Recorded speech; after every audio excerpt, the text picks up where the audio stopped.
बिहार विधानसभा चुनाव 2025 की नामांकन प्रक्रिया के दौरान एक बड़ा और चौंकाने वाला मामला सामने आया है। भोजपुरी सिनेमा की चर्चित अभिनेत्री और आइटम क्वीन के नाम से मशहूर सीमा सिंह का मढ़ौरा विधानसभा सीट से नामांकन रद्द कर दिया गया है। सीमा सिंह ने लोक जनशक्ति पार्टी रामविलास के टिकट पर नामांकन दाखिल किया था, लेकिन तकनीकी कारणों के चलते उनका नामांकन खारिज कर दिया गया है।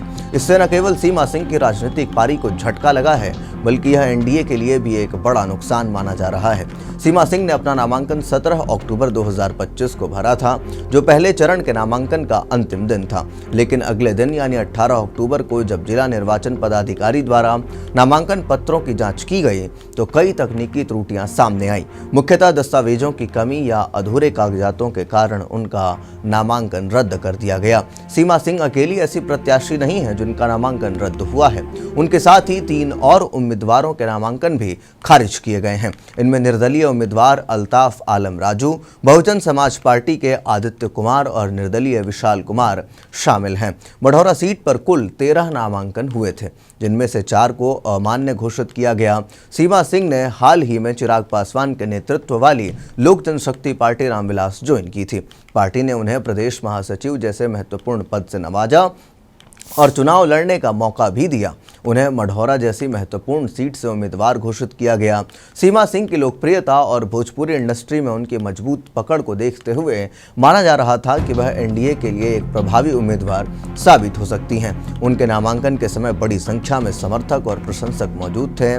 माहौल बिल्कुल किसी फिल्मी सीन जैसा था। मीडिया और आम जनता के बीच यह चर्चा थी कि सीमा सिंह की जो स्टार पावर है वो इस चुनाव में पार्टी को फायदा पहुंचा सकती है।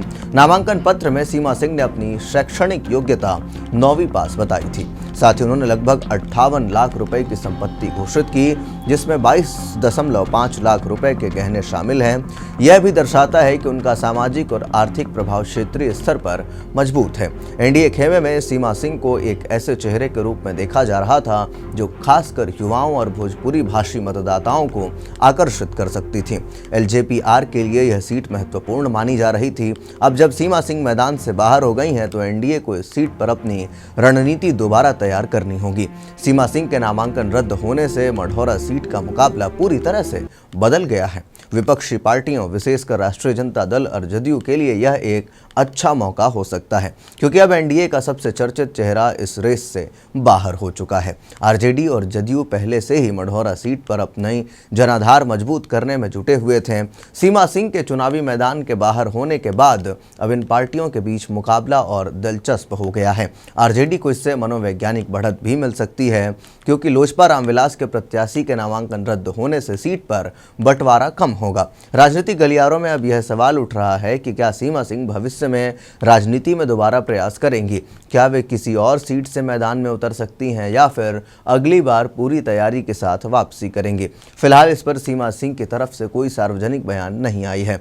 सीमा सिंह का नामांकन रद्द होना न सिर्फ एक व्यक्तिगत झटका है, बल्कि यह पूरे चुनावी परिदृश्य को प्रभावित करने वाला घटनाक्रम है। यह मामला यह भी दर्शाता है कि ग्लैमर और लोकप्रियता के साथ साथ चुनावी प्रक्रिया की तकनीकी समझ और तैयारी भी जरूरी है। लोजपा रामविलास को अब न केवल नया उम्मीदवार तलाशना है, बल्कि मढ़ौरा सीट पर अपनी पकड़ बनाए रखने के लिए पूरी तरह रणनीति भी बदलनी पड़ेगी। सीमा सिंह के राजनीति में प्रवेश की यह पहली कोशिश थी जो अधूरी रह गई, लेकिन यह साफ है कि अगर वे दोबारा लौटती हैं तो उनसे जुड़ी चर्चा और उम्मीदें पहले से कहीं ज्यादा होंगी।